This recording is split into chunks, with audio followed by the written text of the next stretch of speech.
Mulheres do Evangelho. Robson Pinheiro. Pelo Espírito Estevão. Carta ao Leitor, pelo Espírito Estevão. Ao redigirmos alguns apontamentos sobre personagens que tiveram suas vidas imortalizadas nas páginas sublimes do Evangelho, convém observar que o fizemos a fim de que possam servir de auxílio ao estudioso das palavras consideradas sagradas. São apenas observações pessoais de alguém que estuda e aprecia o conteúdo sagrado dos ensinamentos deixados pelo Mestre da Galileia.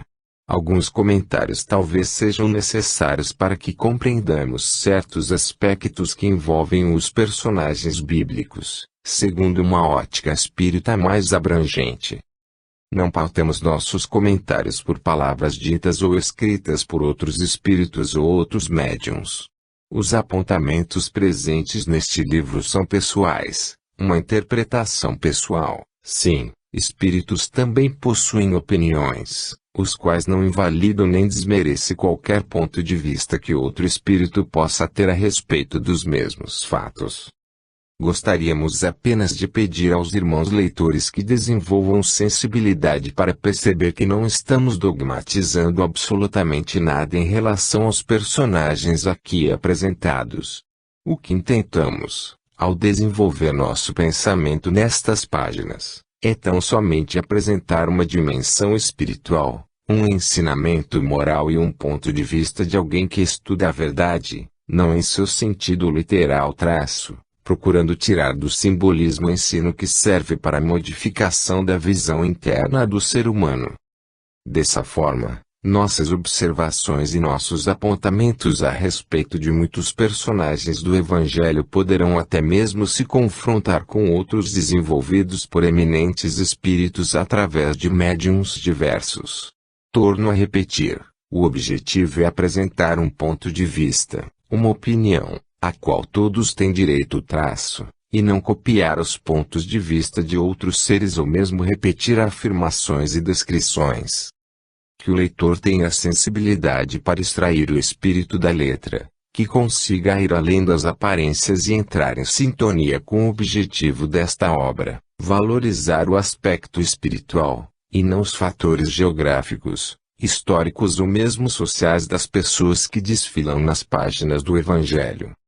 Outras ocorrências que merecem menção com referência a nossos singelos e despretensiosos apontamentos, a hermenêutica bíblica e o contexto no qual foram escritos os ensinamentos imortalizados no Evangelho.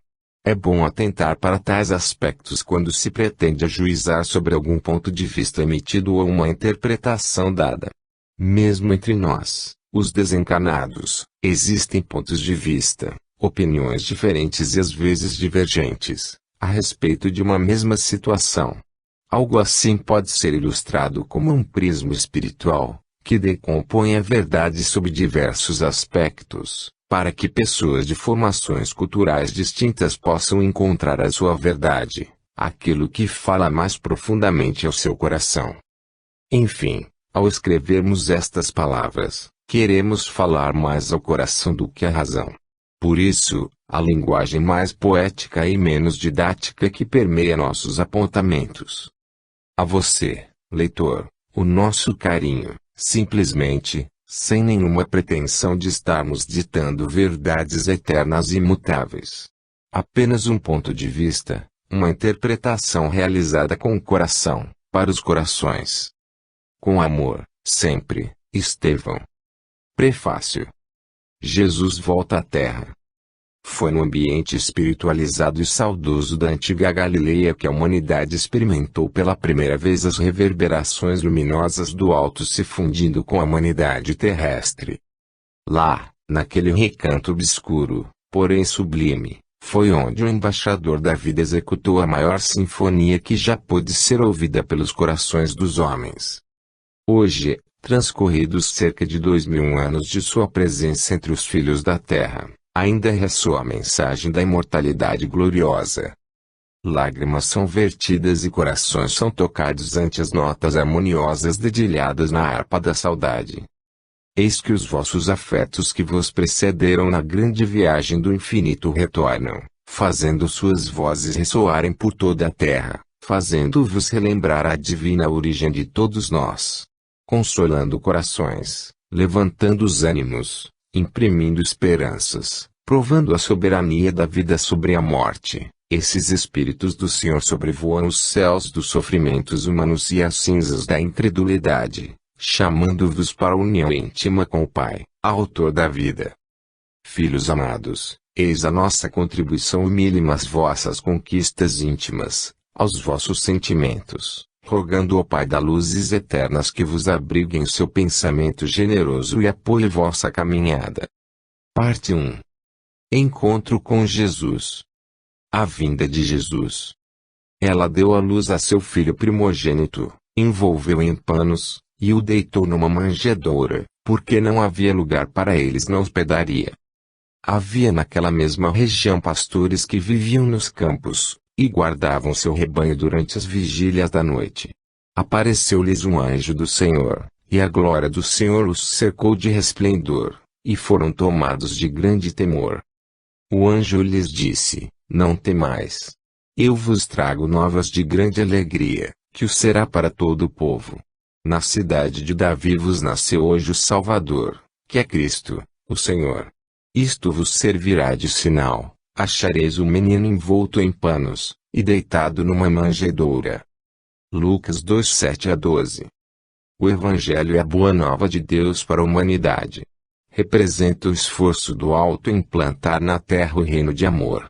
Esse reino não é uma utopia. É uma realidade que por enquanto encontra sua planificação no interior de cada um, no país da alma. Para que um reino venha a existir, é necessário que haja uma lei diretora, que haja um governador. O reino de Deus ou o reino dos seus é seguramente entendido como esforço empreendido ao longo dos séculos e milênios para transmitir aos habitantes da terra a mensagem renovadora. Desde as épocas remotas, que se perderam na noite profunda dos Evos, o Alto tem enviado os seus mensageiros a fim de se fazer conhecida ao homem uma parcela da verdade, essa mesma verdade tão incompreendida através dos séculos, ainda mesmo por aqueles que se dizem seus apologistas. O planeta Terra foi aos poucos sendo visitado pelos mensageiros das alturas. Vários povos foram presenteados com a vinda de emissários que a bondade divina envia de tempos em tempos para o esclarecimento das consciências em evolução no mundo. Em todas as épocas, em todas as latitudes da Terra, as vozes dos céus se fizeram ouvir. Mas por terem sido incompreendidas em todos os lugares onde se fizeram presentes, o Alto resolveu programar uma investida mais intensa. O nascimento do Cristo não foi obra do acaso. Deus não se deixou surpreender com as coisas do homem.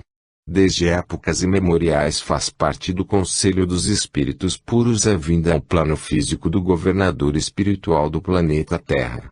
Aos poucos, através do conhecimento que a humanidade recebia, foi sendo preparado o caminho para o maior de todos os profetas, o governador espiritual do orbe.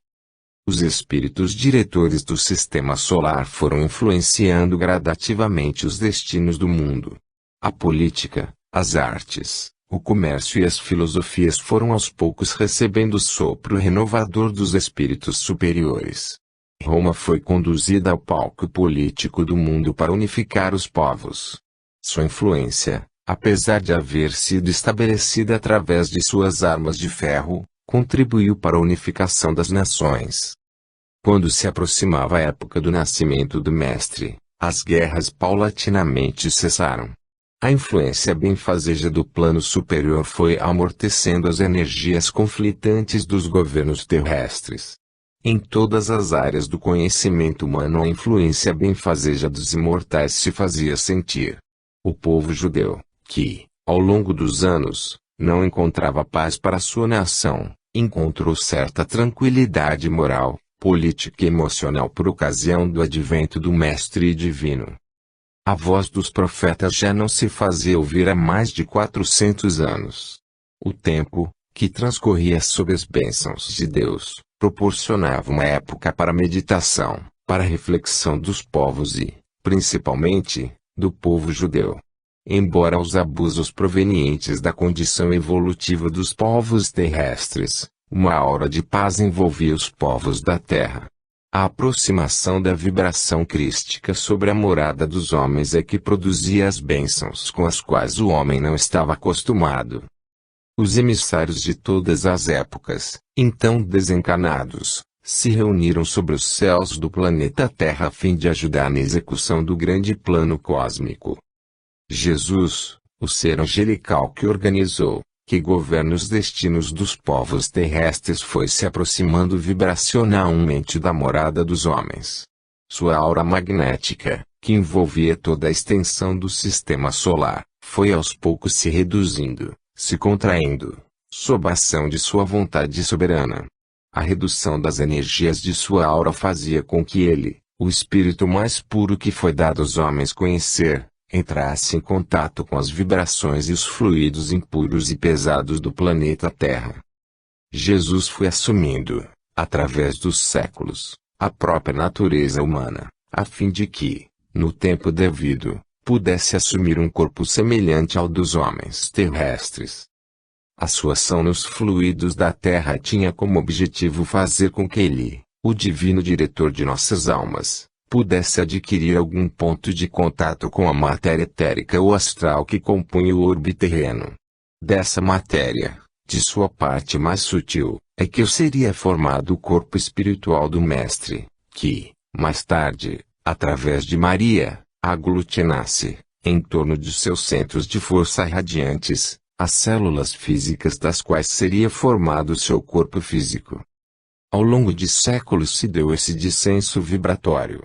Anos e decênios transcorreram até que aquele espírito puro pudesse encontrar um ponto de contato com a vibração do mundo material.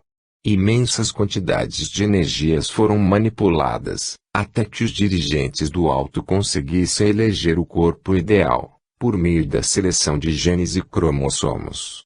Através dessa seleção genética, que os evangelhos relatam como sendo a genealogia de Jesus, realizada ao longo das 14 gerações que vão de Davi até José e Maria o corpo físico que o Mestre iria organizar para a habitação de seu espírito foi elaborado. Maria, José e os seus antecedentes na árvore genealógica foram escolhidos não somente pela eleição natural de seus espíritos, como também pela constituição física preservada através dos séculos. Engenheiros siderais, cientistas do cosmos, espíritos sublimes que eram os responsáveis pela humanidade formavam a legião de almas iluminadas que foram vistas sobre o local do nascimento do Mestre na manjedoura, sob a forma de estrelas. Formavam a legião de imortais que, após o trabalho de séculos, viram o grande plano divino ser finalmente realizado sob a paternal proteção de Deus. A voz do Cristo. Ante as perspectivas que se esboçam nos céus da humanidade, visualizemos Jesus, a senha da vida e mestre sensível de nossa alma. Naquele dia, quando caminhava, deixando suas marcas no solo do planeta terrestre, os homens ainda dormiam. Esquecidos de suas responsabilidades, a vida social e política transcorria paralelamente aos eventos que marcaram a história, na pessoa do Cristo. Sua foi a voz que ressoou nos altiplanos da Judéia ou nos vales formosos de Cafarnaum e Betânia. Sua foi a mensagem que mais tarde sensibilizaria os domínios dos Césares e descobriria os valores adormecidos dos filhos da terra. Embora os humanos dormissem o sono dos incautos e despreocupados, ele trabalhou no silêncio dos séculos, elaborando lentamente o futuro dos povos no laboratório do mundo. Mesmo que os seus seguidores se tenham esquecido do sentido de seus ensinamentos, jamais ele se deu por vencido, e, quando a turba romana julgou haver amortecido sua voz no frio da sepultura, aquilo que parecia derrota se transformou no símbolo da vitória de seu espírito. A sepultura vazia atestava a vida que prosseguia vitoriosa além das expectativas humanas. Hoje, quando os governos terrestres ainda se encontram digladiando nos circos da política humana, ele, o governador supremo e administrador geral dos destinos humanos, Permanece atento aos bastidores da história. Quando os homens pensam deter o poder, a morte, como parceira da vida, modifica de um dia para um outro o panorama da política e das vidas humanas, provando que Jesus coordena os destinos do mundo. Ruim orgulho e indisciplina e, ante o poder da vida e do Mestre, a política divina evidencia-se mais ampla, abrangente e mais brilhante do que todos os planejamentos dos laboratórios humanos. Mostram-se falhas as plataformas e projetos dos homens, mas ele, o amigo das horas incertas, o mestre e embaixador das estrelas, permanece lúcido em meio às constelações da Via Láctea, orientando cada passo das humanidades a ele subordinadas. Portanto, não é necessário temer os males aparentes, que, ante a magnitude do grande plano do arquiteto universal, são como poeira a dispersar-se no vendaval das futilidades humanas. Entreguemo-nos a ele, o amigo que nunca falha, e coloquemo-nos à disposição das forças soberanas da vida, que personificam o bem em benefício de todos nós. Somente Jesus detém autoridade moral suficiente para nos conduzir em meio às estrelas da Via Láctea, rumo ao brilho dos sóis, para onde demanda nossa marcha sideral. A política das bem-aventuranças. Bem-aventurados os pobres de espírito, porque deles é o reino dos céus. Bem-aventurados os que choram, porque eles serão consolados. Bem-aventurados os mansos, porque eles herdarão a terra. Bem-aventurados os que têm fome e sede de justiça, porque eles serão fartos. Bem-aventurados os misericordiosos, porque eles alcançarão misericórdia. Bem-aventurados os puros de coração, porque eles verão a Deus. Bem-aventurados os pacificadores, porque eles serão chamados filhos de Deus. Bem-aventurados os que sofrem perseguição por causa da justiça, porque deles é o reino dos céus. Mateus 5:3-10. Abrem-se as portas do tempo, e o novo milênio é recebido com a oferta e o tributo da insensatez humana. Mas, ante a visão espiritual, as lágrimas e provações que vêm ao encontro de nossos irmãos apenas refletem a nossa necessidade de Jesus, a sede de Deus e a urgência de se fazer paz e silêncio no clima tempestuoso dos corações humanos. À semelhança dos dias antigos da Galileia, quando Pedro, Tiago e João enfrentavam o mar revolto e as tempestades ameaçadoras, a nau da embarcação terrestre está sussurrando, balançando, a enfrentar a fúria advinda dos corações dos filhos da terra. Também aquela época recuada no tempo, em Genizaré, os apóstolos, simbolizando todos nós, os filhos da terra, aguardavam a intervenção divina. A tempestade ameaçava a estabilidade do barco dos pescadores quando o mestre assumiu o comando da natureza e, pacificando os elementos com a firmeza do seu amor, acalmou os corações amedrontados dos seus seguidores. Precisamos de Jesus, do seu comando, de sua direção. O mundo ainda não está preparado para seguir a sua marcha sem a referência preciosa do coração do Mestre. Para que a paz se estabeleça no mundo e a guerra ceda o seu terreno para o estabelecimento do amor, é preciso falar de Jesus, viver Jesus e respirar Jesus por todos os poros da alma. Não basta realizar caminhadas pela paz se não exercitarmos a paz na família. Não adiantará clamar contra a guerra sem fazer silêncio na alma para ouvir a voz do divino timoneiro. O mundo nunca precisou tanto de Jesus quanto hoje. Há que se estabelecer a paz definitiva em nossos corações, relembrando Jesus acalmando as tempestades. Em momento de auxiliar o Mestre em sua campanha permanente de não violência e o recebermos em nossas vidas, corações e almas. Quando o Mestre Jesus veio fazer a pregação do reino de Deus, ele trazia à terra uma nova proposta de vida. O reino dos céus ou reino de Deus representa a atuação das forças soberanas da vida para implantar no planeta o reino do amor. O homem terrestre, acostumado há séculos com as questões de ordem material, não tinha olhos de ver nem ouvidos de ouvir.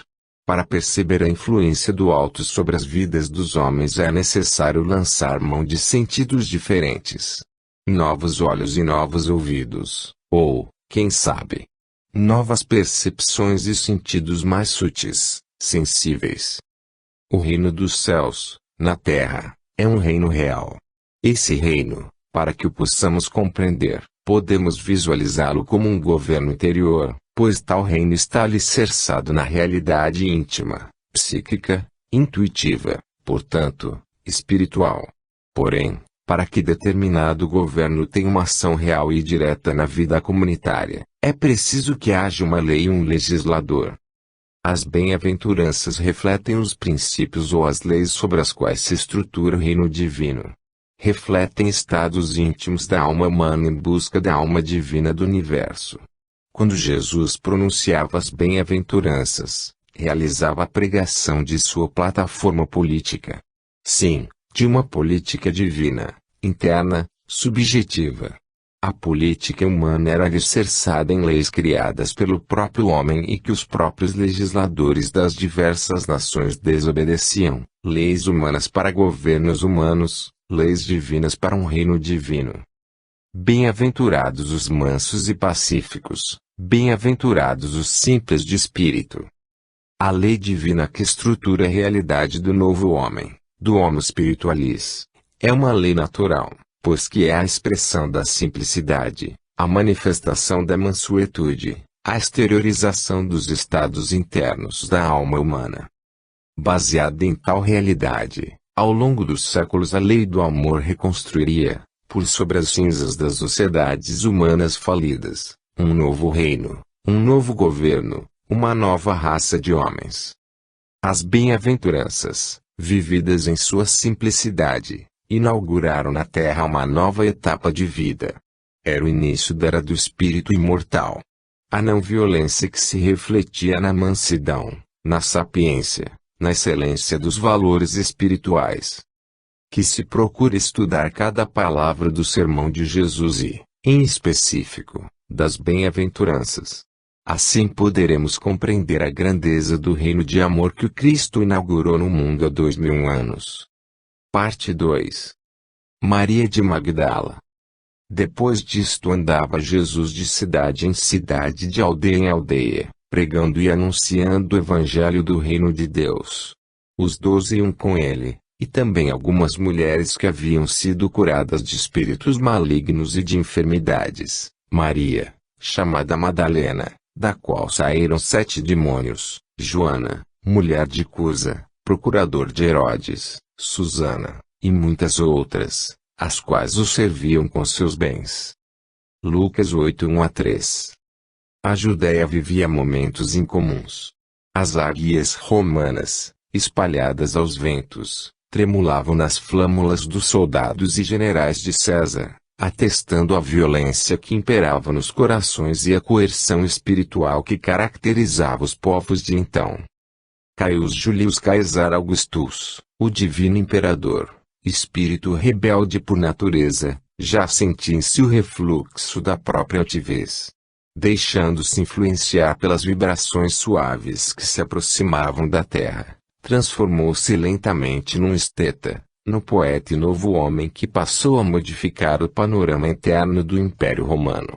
Aos poucos, sob a influência de uma aura magnânime e divina, as águias de Roma foram sendo depostas e a civilização da época conheceu um tempo de suavidade, que marcou aqueles anos sob a influência do Cristo.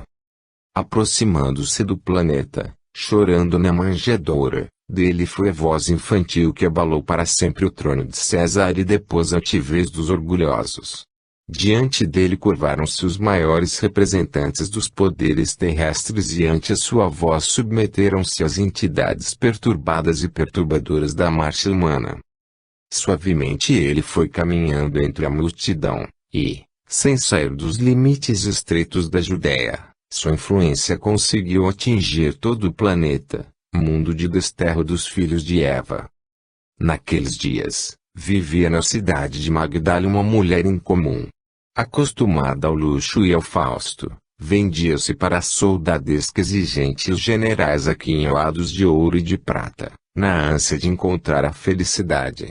No entanto, quanto mais se dividia entre os cuidados do corpo, em seu palacete em Madala, mas sua alma desejava o toque da suavidade e ansiava o encontro com o homem com o qual sonhara durante toda a sua existência. Convidada por Minair, o sábio persa que a visitara em seu lupanar, Maria correu para a vila de Cafarnaum, local que para sempre ficaria registrado em sua alma sensível e especial. Lá chegando, buscando em sua eterna caminhada, aquela alma feminina, cansada dos caminhos tortuosos aos quais se entregara, encontrou a casa singela de Bajonas, a pousada do céu entre as montanhas da Galileia e as margens do Tiberíades. Naquela tarde o sol dardejava seus raios dourados, que eram filtrados por entre as folhas das palmeiras e tornavam os cabelos daquele homem uma poeira de estrelas, refletindo o brilho do sol na cor amendoada de seus olhos penetrantes. As madeixas caíam-se-lhe sobre os ombros, e um largo sorriso estampava-se em seus lábios, que falavam, embora não articulasse qualquer palavra, no silêncio eloquente típico das almas evolvidas. Maria, quedando-se na entrada da vivenda de Bajonas, viu o reflexo das estrelas nos olhos e cabelos daquele homem comum. Sua voz, murmurando algumas palavras, penetrou-lhe qual espada afiada na alma aflita, promovendo a cirurgia profunda no espírito enfermo. Maria, como eu esperei por ti. Rabuni, respondeu-lhe a mulher, cujos olhos fixos no infinito, que se estampou no olhar daquele homem, pareciam mergulhar na eternidade. O encontro da terra e do céu fez com que as algemas do passado fossem rompidas, e a transformação das sombras em divinas claridades ficou para sempre registrada na luz astral, imaterial, que percorre o universo, atestando o poder do amor imensurável do Mestre. Após breve diálogo, pois as grandes almas não têm necessidade de palavras complicadas, Maria retorna a Magdala, desfaz-se de seu palacete e doa suas joias e seus bens aos miseráveis do caminho. Retorna a Galileia e volta aos caminhos de Cafarnaum, procurando seguir as pegadas do Rabi pelos recantos do mundo.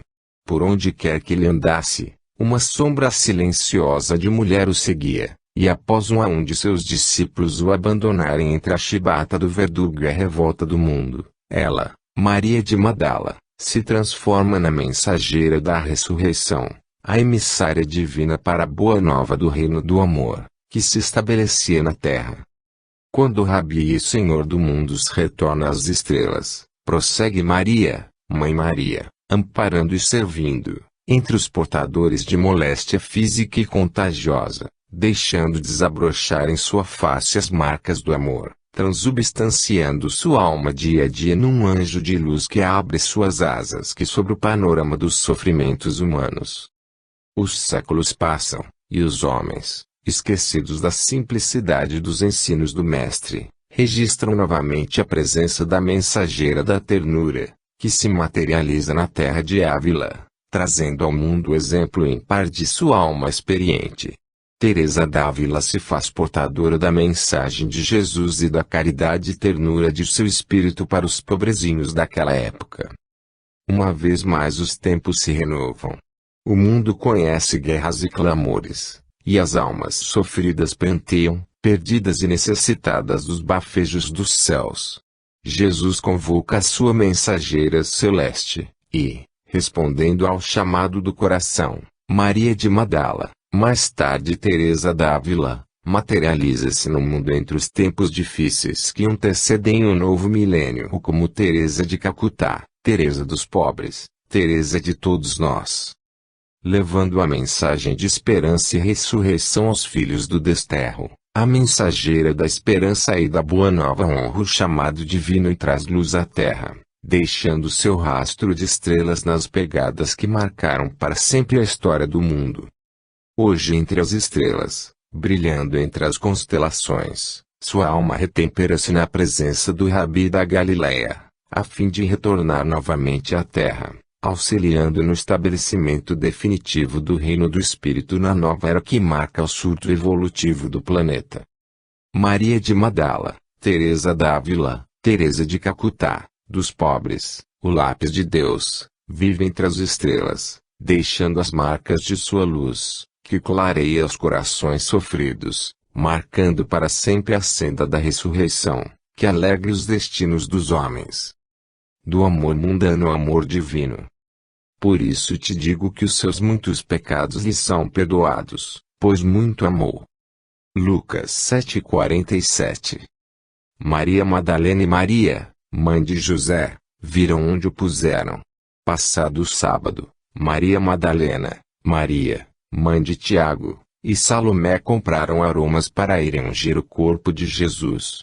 Muito cedo, no primeiro dia da semana, logo depois do nascer do sol, foram ao sepulcro.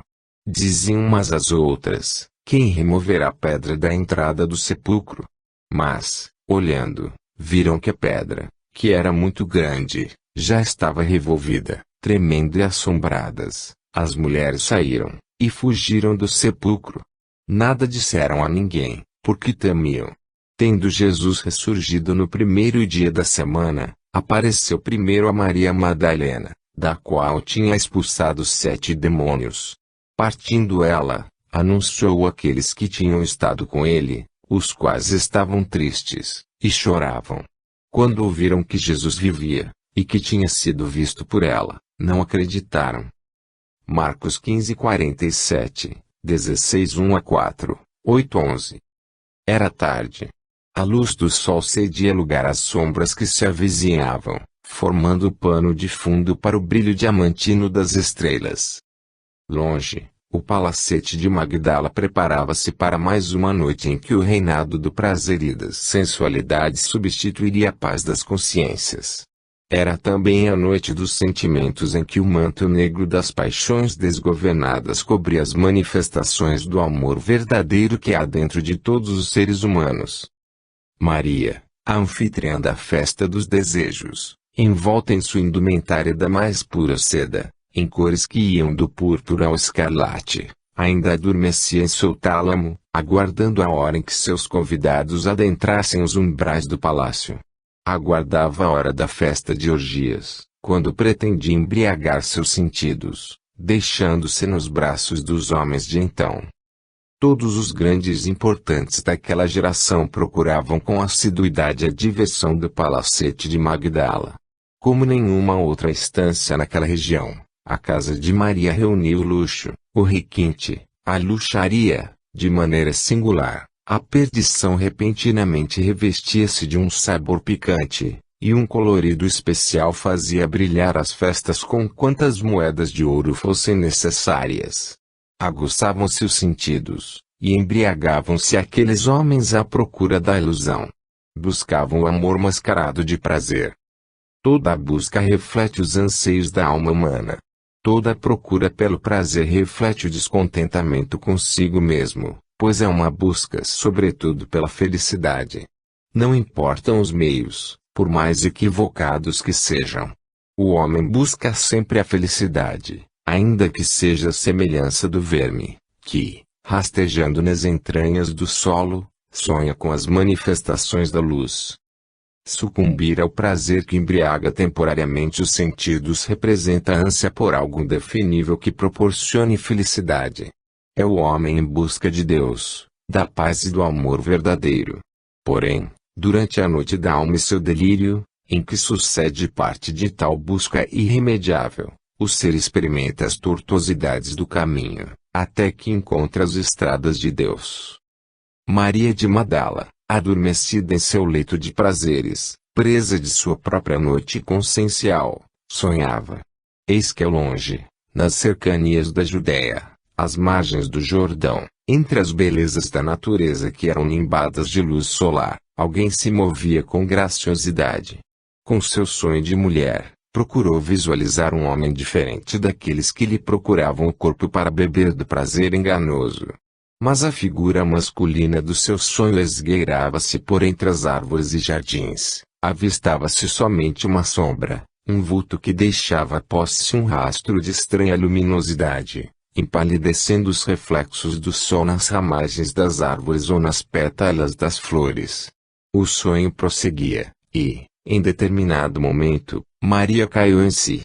Deu-se conta de que era aquilo que esperava em seus anseios e noites mal dormidas, acompanhadas da angústia que povoava sua cama vazia após a saciedade de todos. Descobrira enfim, aquele era o fruto de seus clamores, era o fim de seus desejos. Aquele homem mágico virou-se então para ela. Sua expressão era suave como a viração do dia, e seu olhar era como as estrelas, quais esferas diamantinas a brilhar na escuridão, a escuridão da alma humana. A suavidade de seu olhar conquistou o coração de Maria, e, desde então, aquele amor não amado e não consumado que sentia por aquele homem desconhecido passou a povoar as noites e os sonhos da Senhora de Magdala. Acordando do torpor dos sentidos, Maria chamou as serviçais, ordenando que cessassem imediatamente os preparativos e dispensassem os convidados da noite. Angústia indefinível agora dominava sua alma inquieta. Não pôde mais esquecer aquele olhar pelo qual se apaixonara perdidamente. Não era paixão parecida com aquela que sentia pelos amantes mais corteses que a procuravam. Mas também aquele ser nimbado de luz não se assemelhava em nada aos homens que lhe devoravam os lençóis. Ele era definitivamente diferente e inspirava-lhe algo inusitado, que não saberia pôr em palavras. Sem compreensão clara acerca da decisão da senhora, as serviçais cumpriram suas ordens e dispensaram os convidados, que a esta hora já se aproximavam do palacete de Magdala. Com o transcorrer do tempo e a ausência do Fausto e das festanças costumeiras, inquietaram-se as criadas, a imaginar o que se passava com sua senhora. Não mais saía de seus aposentos, permanecia soturna e cabisbaixa, imersa em seus próprios pensamentos. Palavra não articulavam seus lábios, dia após dia encontrava-se triste e angustiada. Talvez saudosa, quem sabe. Por certo já não tinha alegria e o vício de outrora. Muitas vezes o anseio do ser humano pelas coisas mundanas e materiais leva-o à saciedade, quando experimenta a visão epicurista do mundo. Contudo, ao deparar com algo que transcende os seus sentidos e as suas experiências de homem comum, isso o incomoda de tal maneira que alguma coisa passa a mover-se em seu interior. É o germe da consciência espiritual que, ante o choque das vibrações, ameaça despertar, tal qual a semente, que, lançada no seio da terra, ameaça romper-se no momento propício, dando início ao desenvolvimento da minúscula planta que mais tarde se transformará em frondoso carvalho. É o lírio que rompe pouco a pouco o claustro dos pântanos e projeta-se em direção ao sol, perfumando a vida. Maria recolhera-se a si mesma, em profunda meditação. Não mais encontrava satisfação nos prazeres da libido ou em companhia dos homens que negociavam seu corpo feito sal ou unguento precioso. De repente, sentia-se deslocada, com repugnância por aquela vida a qual já não mais pertencia. Ansiava por aquele outro homem. Alimentava a esperança de que, de alguma forma não mais misteriosa do que o modo pelo qual invadiu e transformou seu coração, aquele homem viesse a ela. Necessitava de um outro amor, que rasgasse o véu negro de sua vida oca e de suas noites vazias, que tecesse o manto de um novo dia e que mostrasse a ela a beleza perdida de viver. Certo dia, debruçadas sobre o peitoral da janela de seu palacete, ouviu duas aias conversarem com um estranho ancião, que estava de passagem. Falavam de algo ou alguém. Tentavam falar baixo, mas Maria, após alguns instantes de concentração, conseguiu ouvi-los com alguma nitidez. Diziam a respeito de certo jovem que passava pelas cercanias de Cafarnaum e por Tiberíades, na Galiléia. Era alguém especial, um homem diferente, afirmava o viajante. Referiam-se a ele de tal maneira que despertaram a atenção da senhora de Magdala. Algo moveu-se em seu interior. O coração batia forte ao ouvir falar do estranho Galileu. Era como se soasse em si o sino da vida, que precisava prosseguir. Pegou-se a contemplar duas solitárias lágrimas que escorriam de seus olhos. Sem deter-se em cogitações íntimas, Maria desce a escadaria do palacete e ordena às aias que trouxessem o ancião à sua presença. Demandou-lhe imediatamente mais informações acerca do Galileu, o estranho rabi sobre o qual comentavam. O velho judeu falou-lhe por horas seguidas a respeito dos feitos daquele homem. Da maneira incomum como se portava ou agia, do brilho de seus olhos e da suavidade de sua voz. Maria agora era arrebatada pelas lembranças de seus sonhos. À medida que o Senhor descrevia e contava suas histórias, tinha mais e mais a certeza de que aquele era o homem por cuja imagem era perseguida noite após noite e na presença do qual esperava encontrar amor que um dia seduziu apenas com o brilho de um olhar. Combinou com Minair, aquele velho judeu, que se lançasse a procurar o rabi e, abastando-o da quantidade apropriada de moedas, ordenou-lhe que a comunicasse imediatamente, assim que o tivesse encontrado. Maria modificou-se ainda mais nos dias que antecederam o seu encontro. Durante a busca e a espera, que lhe pareciam infinitas, perdera o apetite e já não dormia mais, abatendo-se visivelmente. Tornou-se objeto de preocupação de suas serviçais, que a essa altura já julgavam doente a sua senhora. Passados dias longos e angustiosos, retorna o ancião ao palacete, trazendo a Maria notícias urgentes. Encontrar o Galileu. Ele se dirigia ao lar de um certo Simão, de sobrenome Barjonas, em Cafarnaum. Segundo as informações apuradas, ele lá se demoraria por alguns dias, o que daria a Maria tempo de tomar a estrada e chegar ao lugarejo para onde o homem misterioso rumava. Sem pestanejar, Maria trocou suas vestes de seda e púrpura pelas vestes simples de suas serviçais, descendo então as escadarias do Palácio dos Prazeres modificada pela esperança de encontrar e encontrar-se na visão daquele homem que a fascinava. Deu instruções às suas aias e imediatamente pôs-se a caminho, juntamente com o ancião, que lhe fazia companhia. Disfarçada em trajes simples, procurava a discrição e a modéstia, atributos que jamais lhe haviam sido úteis nas conquistas até aquele momento. A vida envia-nos sempre seu bilhete, convidando-nos à renovação interior. Adormecidos nas velhas concepções ou na manifestação grosseira dos sentidos, às vezes deixamos de perceber a hora da mudança. Mas quantos despertam da letargia sensorial e procuram dentro dos encontram as respostas para seus anseios? Dissipam-se as trevas da ignorância ante a luz do conhecimento da verdade e do bem, revela-se o belo que habita o interior e constitui cada ser humano em sua essência. Desperta um novo ser, um novo homem. Cafarnaum estava repleta de gente que afluía as ruas, seguindo os passos do Galileu. Muitos o buscavam tendemente que seriam satisfeitos em seus desejos mais mesquinhos e inferiores, pois estavam à procura da saciedade imediata de suas necessidades. Outros o procuravam com o objetivo escuso de tirar proveito da aura de fama e projeção social que o envolvia, explorando a plebe, por vezes crédula e ingênua, com promessas jamais cumpridas, sem hesitar em barganhar com a fé alheia. Havia ainda aqueles que intentavam projetar-se à sombra do rabi, tentando obter da multidão os títulos da glória efêmera, explorando-lhe a presença naquelas cercanias. Poucos eram os que procuravam o homem da Galileia conscientes de sua superioridade moral ou da necessidade íntima de abandonar-se sob sua paternal proteção. Maria, entretanto, apesar de todos, dirigiu-se ao local para onde a multidão convergia. A casa era simples e humilde. O povo se comprimia em torno da singela morada, esperando em silêncio a manifestação do Galileu. Estavam orando no interior da vivenda. Era o culto no lar de Simão Barjonas, o homem denominado Pedro nas dissertações evangélicas. Maria demorou-se, aflita, a alguma distância da porta. Ansiava por aquele momento com todas as forças de sua alma. Não imaginava como se daria seu encontro com o homem da Galileia. O que será que ele lhe diria? Será que ele pediria algo em troca de seus sentimentos de mulher? Mas o que sentia, na realidade?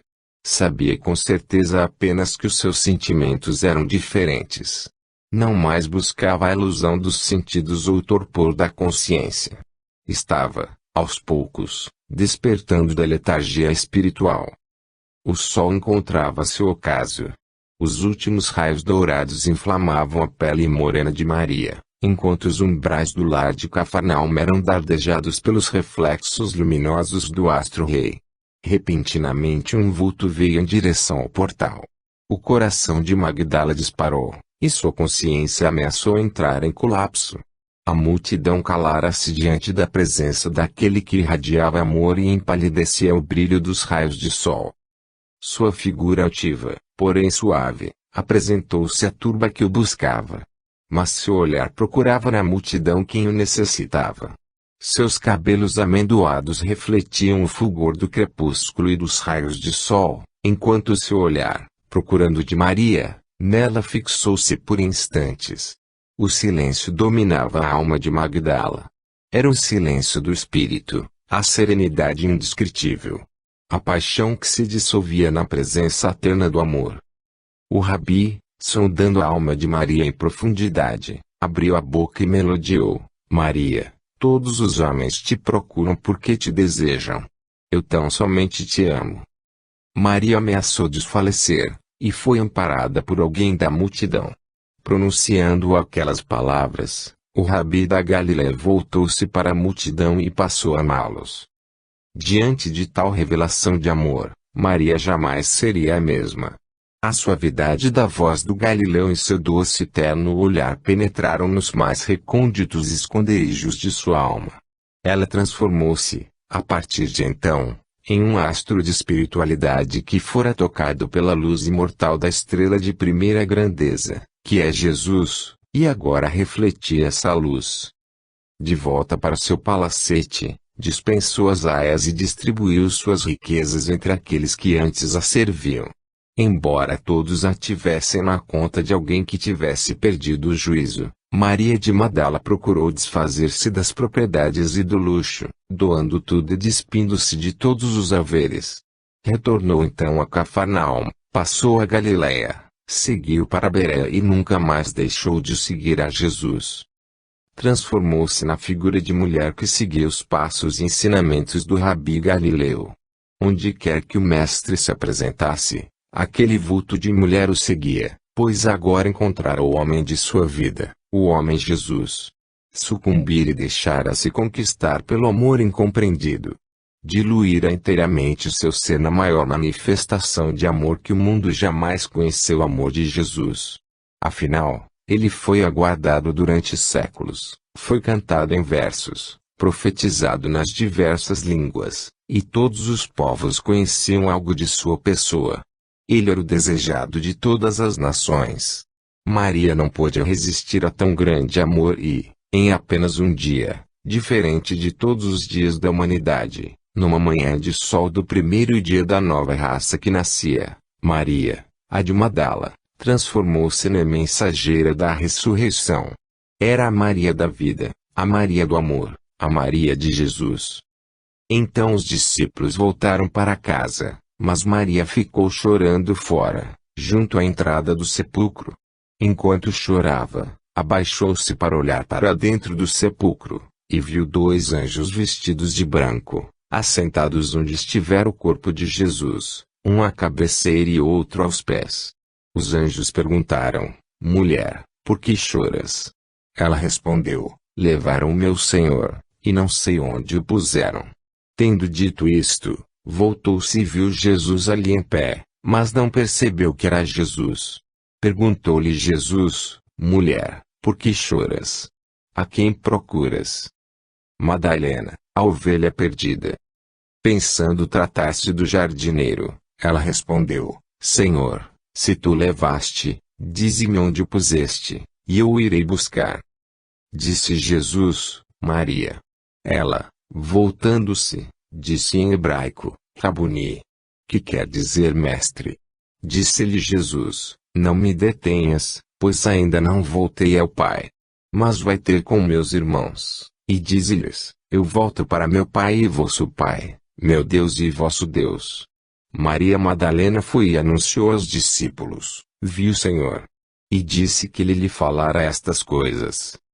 João 20, 10-18. A mensageira da ressurreição, como ficou conhecida Maria de Magdala, deixou registrada sua história, que somente há bem pouco tempo os cristãos começaram a descobrir na palavra do Evangelho. Maria representa a todos aqueles que têm um comportamento emocional, afetivo e sexual diferente daquele que a maioria considera correto e diz ser normal.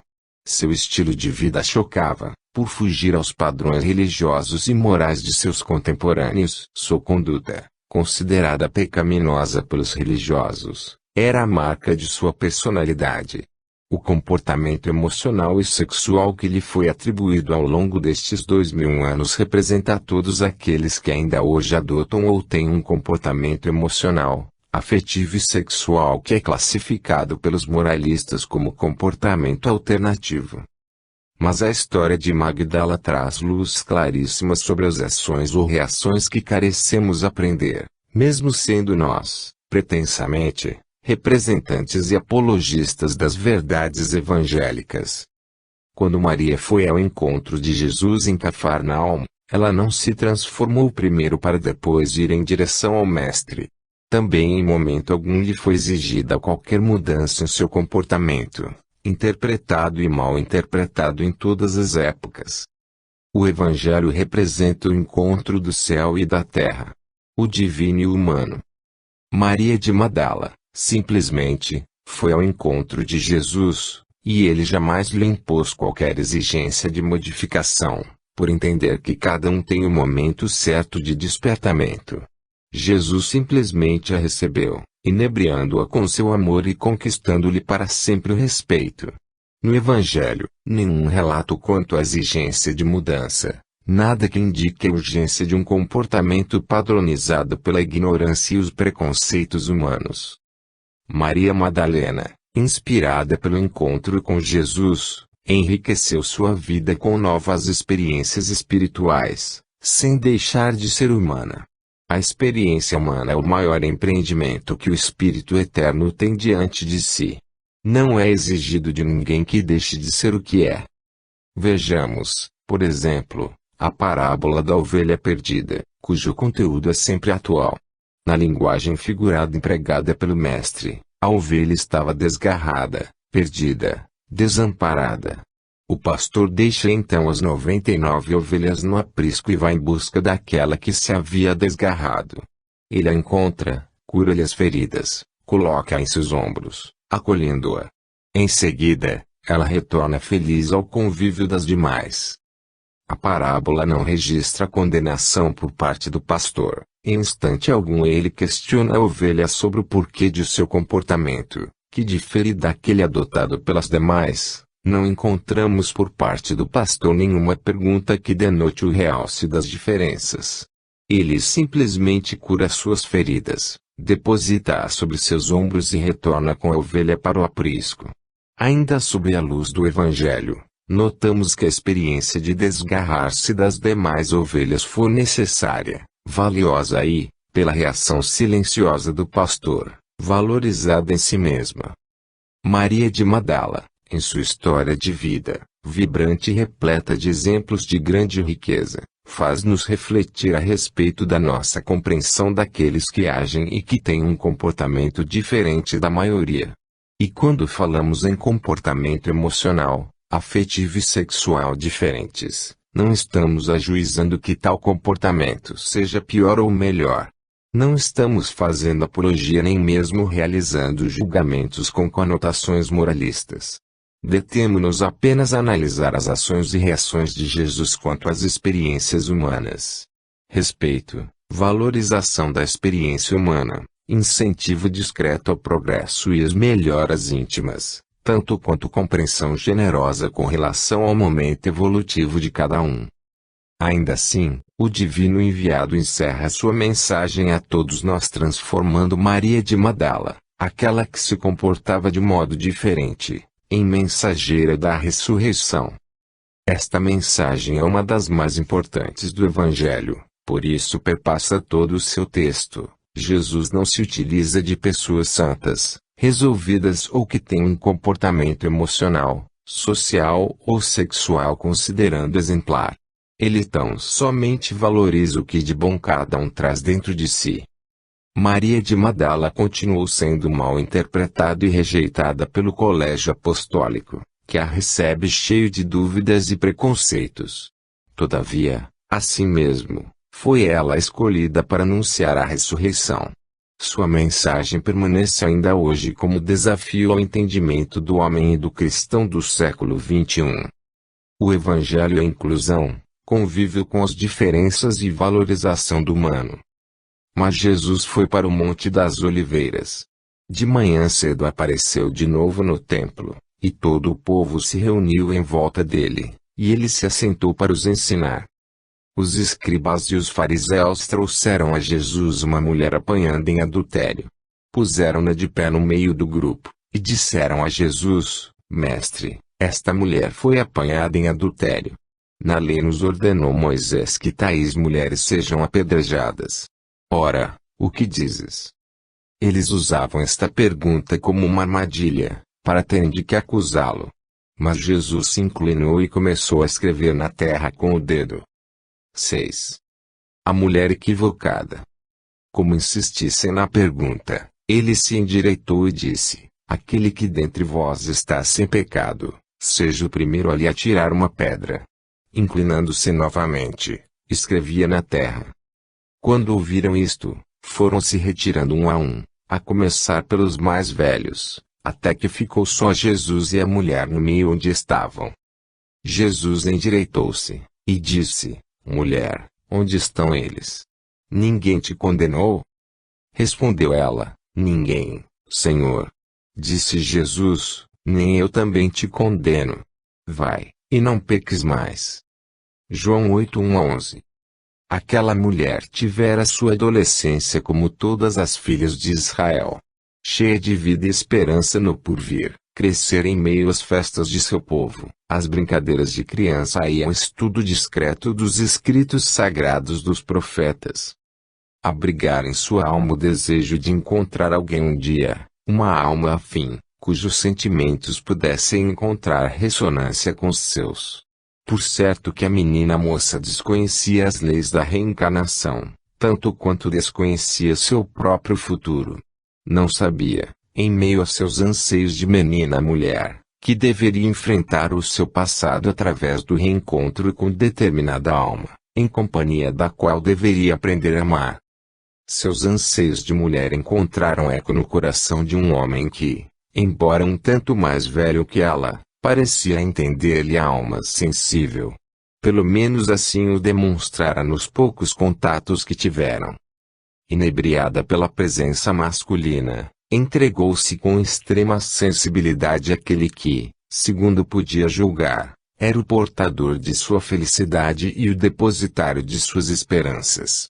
A união ocorreu, administrada pelo sacerdote do templo, conforme rezavam as leis de seu povo. Desde os primeiros momentos, após as festas comemorativas, e a seguir, no convívio mais próximo, pôde notar que alguma coisa indefinível parecia nublar o coração do homem que a escolhera. No entanto, a fantasia da paixão impediu que aprofundasse suas observações, deixando transcorrer precioso tempo até que a desejada felicidade começou a se diluir em meio à realidade. Dia a dia aquele homem exigia-lhe coisas e atitudes que confrontavam seus princípios e sua postura íntima. Entretanto, a insegurança que lhe dominava o ser, tendo em vista as possibilidades que a lei de Moisés descortinava para as mulheres de então, fez com que ela cedesse pouco a pouco. A angústia se instala definitivamente na alma daquele que abriga em si o desrespeito às convicções íntimas. Trair os próprios ideais, nobres porque fruto de conquista interior, é escolha dolorosa, que em casos extremos provoca o descontentamento com a vida e o esgotamento do ânimo e do entusiasmo. Embora lentamente, o homem de seus sonhos se transformava em emissário de seus pesadelos.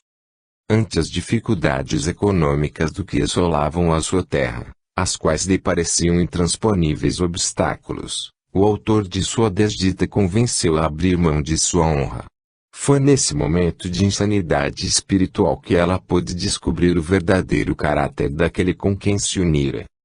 Ela não via outra opção diante das constantes ameaças que o verdugo de sua alma lhe pronunciava. Sentiu-se obrigada a compartilhar seu corpo com aqueles que lhe ofereciam moedas, preciosas para o deleite do homem que a desposara.